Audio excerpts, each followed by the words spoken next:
Good afternoon and welcome to WeFM's 3 p.m. news. I am your presenter, Rajiv Providence. First, on the local scene, the Royal St. Vincent and the Grenadines Police Force has confirmed the identity of the man found dead in Fairhall on Tuesday, July 1st.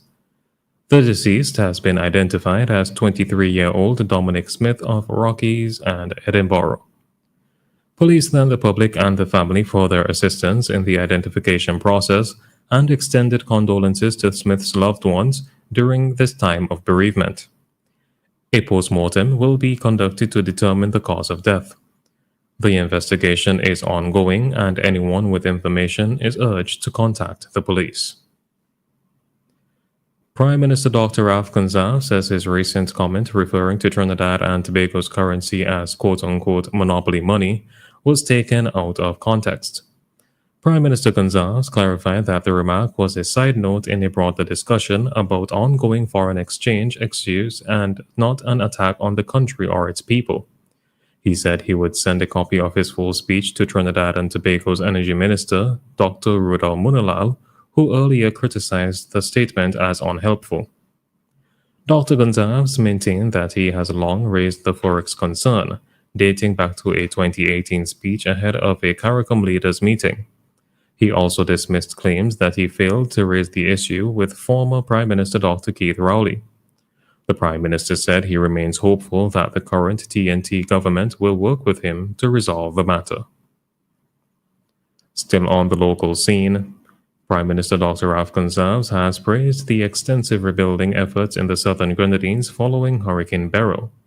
Speaking in Kanawan, he highlighted the collaborative work between the government and Ian Wace's Gumbo Group, particularly in constructing the new ferry terminal and wharf.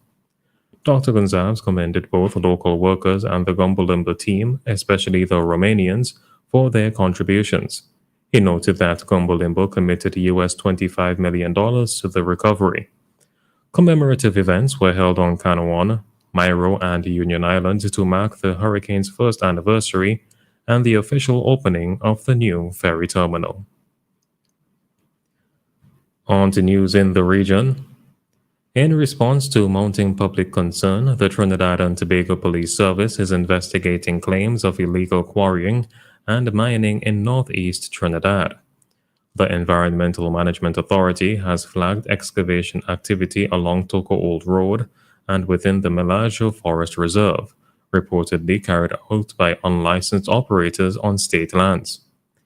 These illegal operations are believed to be damaging ecosystems, threatening waterways, and harming rural infrastructure. Local residents have raised alarms over dust, road destruction, and environmental degradation affecting farmland and water resources. Authorities warn that illegal quarrying is often linked to gang activity, corruption, and bribery involving state officials. The government is reportedly preparing tougher penalties and ramping up enforcement, including multi-agency task forces conducting raids and equipment seizures. Health authorities in the Bahamas are warning residents and visitors to stay vigilant this summer as cases of flu-like illnesses are on the rise. The Ministry of Health and Wellness is urging the public to maintain strong hygiene practices such as frequent hand washing, using alcohol-based sanitizer, and disposing of tissues properly to curb transmission during this busy travel season. Officials also recommend wearing masks when feeling unwell, keeping a physical distance from others, and coughing or sneezing into a tissue or your elbow.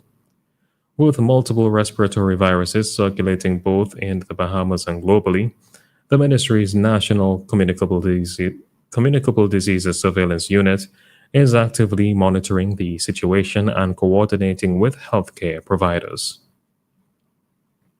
Finally, on the international scene, in stock market action today, Nvidia briefly reached a staggering market valuation of US $3.92 trillion, surpassing Apple's previous record, driven by soaring demand for its AI chips. Shares of the California-based chipmaker climbed as high as $160.98 before settling at $159.60, giving it a valuation just shy of $3.9 trillion mid-session. NVIDIA's pivotal role supplying processors for major AI models underpins Wall Street's surge in optimism.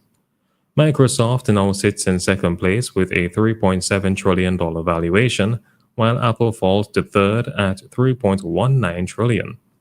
Analysts warn that AI enthusiasm might be outpacing actual capabilities, but NVIDIA stock trades at a still reasonable 32 times projected earnings. As it stands, NVIDIA makes up about 7% of the S&P 500, meaning its performance carries significant weight in retirement portfolios and market indices. This has been WeFM's 3 p.m. News. I have been your presenter, Rajiv Providence.